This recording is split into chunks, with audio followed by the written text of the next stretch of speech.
What does it take for you to be a leader?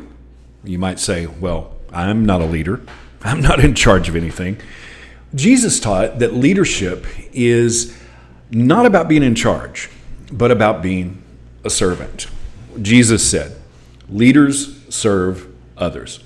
Good morning and welcome to 755 Live. For about 5 minutes, you'll hear all about easy to remember soundbite versions of what Jesus said.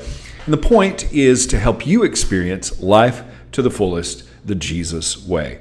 Today's Jesus Said comes from Matthew 20, verses 26 through 28, and we'll be reading from the New Living Translation today, where Jesus said, "But among you it will be different.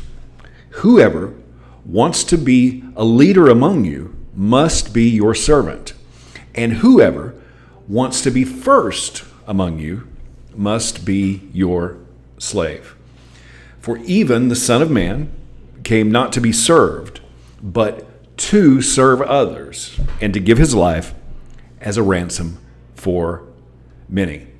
Now, the context of what Jesus said here is, well, it's something that I like to call the disciple mom. You've probably heard or known of a stage mom or dad who thinks their kid is a rock star. Well, James and John, the sons of Zebedee, had a disciple mom. Before this statement, in verse 20, she had asked Jesus for her sons to have seats of honor in the kingdom. And then when the other disciples heard this, they became indignant. And today's soundbite is how Jesus responded when the disciples were upset about who would be the most important in the kingdom.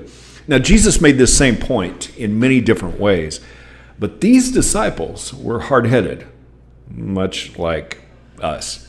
In Luke 22, after the Lord's Supper, the disciples had another argument. They began to ask each other which of them would ever do such a thing. Now, what were they talking about? Well, Jesus had just been talking about who would betray him. So in verse 23, they're saying, who in the world would do this? And then verse 24, then they began to argue among themselves about who would be the greatest among them. Now just wrap your head around that for a minute. Jesus is saying somebody will betray me.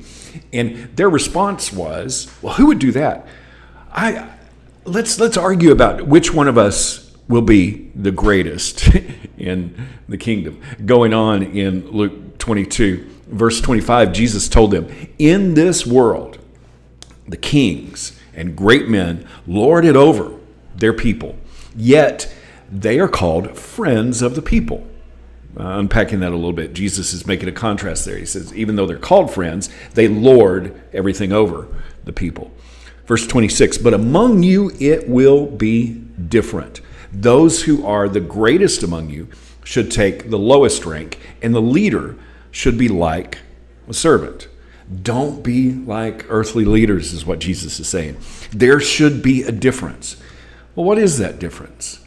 Well, it's not about you.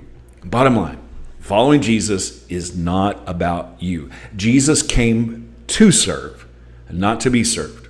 And following Jesus means that we want to help others, not be in charge. That's why the soundbite today is leaders serve others. Because here's what happens. If you show up or do what you do for yourself, for what you get out of it, guess what? That selfishness will eventually lead to frustration, discouragement, and disappointment. And then you'll get to the point where you choose comfort and convenience over obedience because the whole time it has been all about you. But when it's about those that you serve because they represent Jesus to you, then your commitments to others become much more important to keep. And many say, well, but I'm not a leader. Well, we are different parts of the body, and we do have different giftings. Yet, we are all called to be disciple makers. We are all called to lead others to Jesus. We are all called to love one another and serve the least of these among us. So the question is, are you living for yourself or to help someone else? What more can you do to serve others like Jesus did. Jesus said, leaders serve others. How can you put that into action today? Thank you so much for listening. If this is meaningful to you, it really does mean a lot when you like it, when you share it, when you comment. I really, really appreciate you. I hope that you have an amazing day, and I hope this time together has helped you live life to the fullest, the Jesus way. And remember, follow Jesus today. Love first.